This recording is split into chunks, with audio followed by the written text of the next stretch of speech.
अगर आपको इस संस्कृति से और इस धर्म से इतना नफरत है ना, तो अपनी 5 जनरेशन में आपके दादा के दादा के दादा जिनके नाम में राम, श्याम और घनश्याम लगा हुआ था ना, बदल लो जा जाकर नाम, क्योंकि संविधान के बाद ही तो सब कुछ हुआ है। कमाल बात हो गई है भाई, एक सांस्कृतिक आजादी होती है इंसान की, और वो मुझे मेरा लोकतंत्र देता है।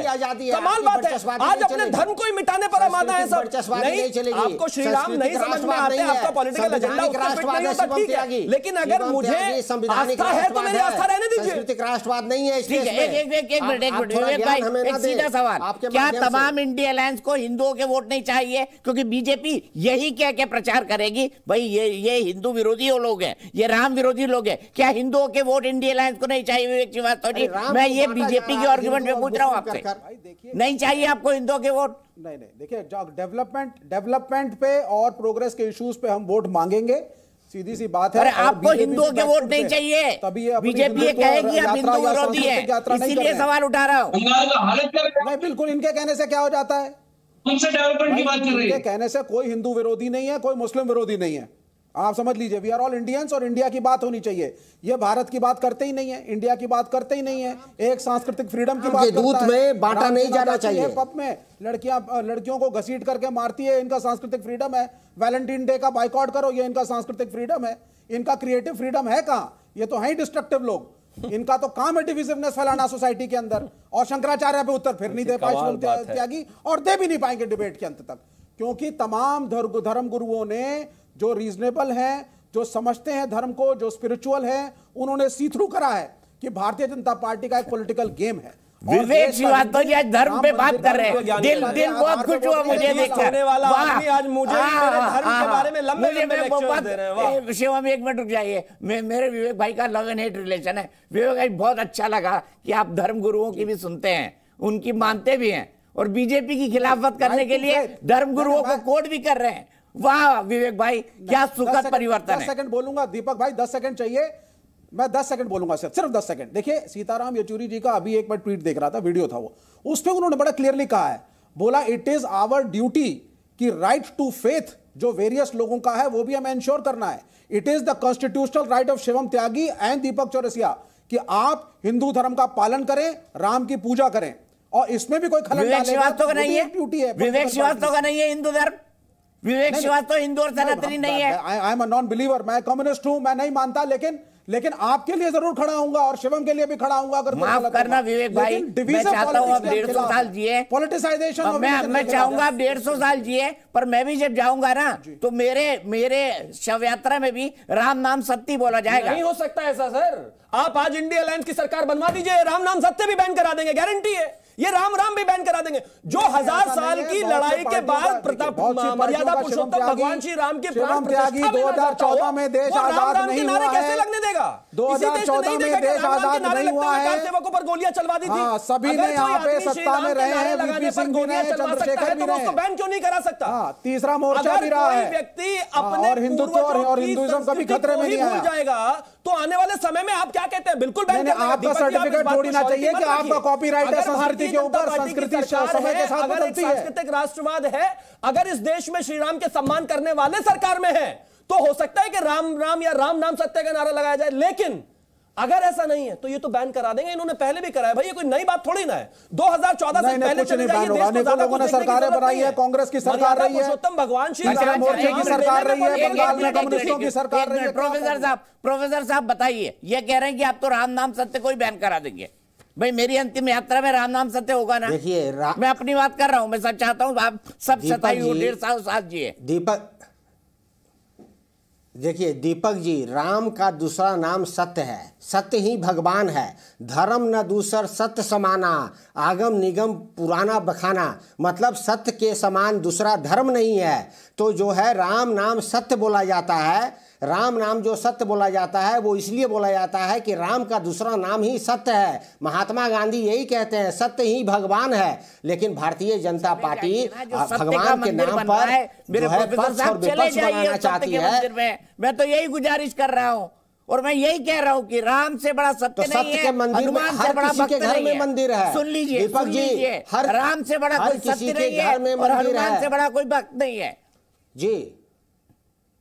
चले जाइए, इसी सत्य के मंदिर में चले जाइए। हर किसी के घर में मंदिर है, हर किसी के दिल में मंदिर है। आप जो है मंदिर के नाम पे बंटवारा मत कीजिए। मंदिर जो है, मैं बोला सबसे बड़ा राम के अनुयायी महात्मा गांधी मंदिर नहीं गए थे।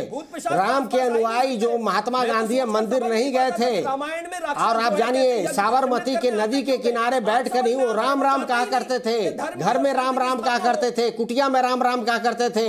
राम सबसे बड़ी मानवता का प्रतीक है। आप जो है जिस तरीके से भाजपा का लाइन ले लेते हैं दीपक जी, ये पक्ष और विपक्ष मत बनाइए इसको। मंदिर की प्राण प्रतिष्ठा में जाइए ना प्रोफेसर साहब, क्या दिक्कत है जाने में? अरे हमारे घर में राम क्या है, दिक्कत है? हमारे घर में राम है। राम तो हर जगह पे नहीं रह सकते। राम घर में है, बहुत अच्छी बात है। मंदिर में नहीं रहे राम, क्यों नहीं रह सकते? भगवान का मंदिर नहीं बने। राम, अरे बुलाने वाला कौन है? बुलाने वाला कौन है? आप ये तो देखो ना। कोई बात नहीं, आप मुझे अपने घर पर इनवाइट कर लीजिए, मंदिर में मैं आ जाऊंगा। बुलाने वाले से क्या अर्थ होता है भाई? जाना तो भगवान के चरणों में है, शीश तो वहां झुकाना है। त्यागी जी, और श्री राम के चरणों में शीश झुकाने से बस रावण और रावण रूपी लोगों को ही दिक्कत हो सकती है, बुलाने वाला कोई भी हो। कमाल बात है कि बुलाने वाला कौन है, बुलाने से क्या मतलब है भाई?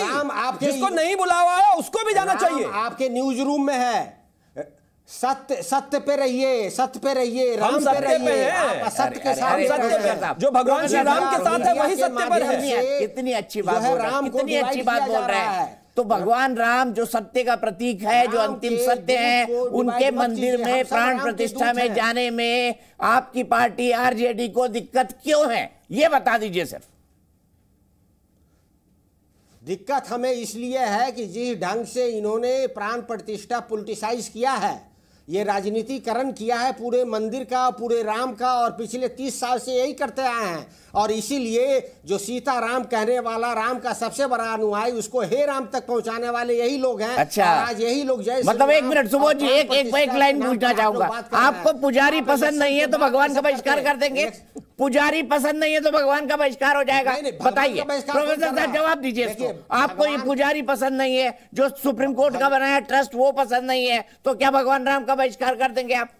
जवाब दीजिए प्रोफेसर। अरे ये राम को देखिए, union government of India led by Narendra Modi politicise कर दिए हैं पूरे अयोध्या टेम्पल। मेरा सवाल सीधा है भाई, पुजारी आपको पसंद नहीं है तो भगवान का बहिष्कार कर देंगे आप? जाते हैं पुजारी पसंद नहीं है तो भगवान का बहिष्कार कर देंगे? बताइए, पुजारी पसंद नहीं है तो क्या भगवान का बहिष्कार कर देंगे प्रोफेसर साहब? वर्चस्ववाद, सांस्कृतिक वर्चस्ववाद की इनकी नीति रही है। सांस्कृतिक वर्चस्ववाद की नीति के खिलाफ हम लोग हैं। और जिस तरीके से प्राण प्रतिष्ठा ये करवाना चाहते हैं, इलेक्शन के पहले राम को सामने करके वोट लेना चाहते हैं, इसके खिलाफ हम लोग खड़े हैं। राम के खिलाफ खड़े नहीं है। राम तो राम के खिलाफ नहीं, आपके वोट लेने की जो तरकीब है ना, जो आप ओवर स्मार्ट बन रहे हैं, उसके खिलाफ इंडिया लाइज। जवाब दीजिए। देखिए, मैं एक ही चीज कहना चाहता हूं, गलती इनकी है नहीं। पहले भी ऐसा हो चुका है। एक बार नारायण को चुनना था और नारायणी सेना को चुनना था। अर्जुन ने नारायण चुना और दुर्योधन ने नारायणी सेना। यहां पर तो नारायणी सेना नहीं है, तो इन्होंने बाबरी सेना चुन ली। इन सबको अपना फैसला करना था, इन्होंने फैसला कर लिया। ये जो लोग आपने लिखा हुआ है ना चिट्ठी में, यही इसका सार है। आपको श्री राम को चुनना था, आपने श्री राम को नहीं चुना। दत्तात्रेय ब्राह्मण ने 10 सेकंड भी नहीं लगाया मर्यादा पुरुषोत्तम भगवान श्री राम को छोड़ने में। अब इन्होंने कहा इसका पॉलिटिसाइजेशन है। आप पॉलिटिक्स मत देखिए ना, आप श्री राम को देखिए, आप मंदिर को देखिए, आप संस्कृति को देखिए, आप धर्म को देखिए। लेकिन नहीं, इनको लगता है कि अगर ये वहां पर जाएंगे तो राजनीतिक तौर पर इनका नुकसान हो जाएगा, और इस वजह से ये वहां पर नहीं जाना चाहते। वही है ना, वही वजह है। अर्जुन ने अपना फायदा नुकसान नहीं देखा। उसने कहा कि नारायण, मैं तो आपके बिना रह ही नहीं सकता। भारतीय जनता पार्टी हो, संघ हो, विश्व हिंदू परिषद हो या कोई भी हो, हमने कहा हमें तो श्री राम चाहिए भाई। आप रखिए बाबरी सेना को। मैं यहीं पर रुकूंगा। भगवान राम की प्राण प्रतिष्ठा है, पूरे देश के अंदर जो है लोग हर्ष और उल्लास के माहौल में हैं। ऐसे में राजनीति होना लाजमी है, क्योंकि चुनाव भी सामने है। आरोप लगेंगे कि भाई बीजेपी ने चुनाव के लिए करवाया है। बीजेपी ये कहेगी कि ये लोग जो है रामद्रोह करते आए हैं, इनको किसी और के वोट की फिक्र है। ये बहस चलती रहेगी। फिलहाल एक ब्रेक के बाद आएगा DNA।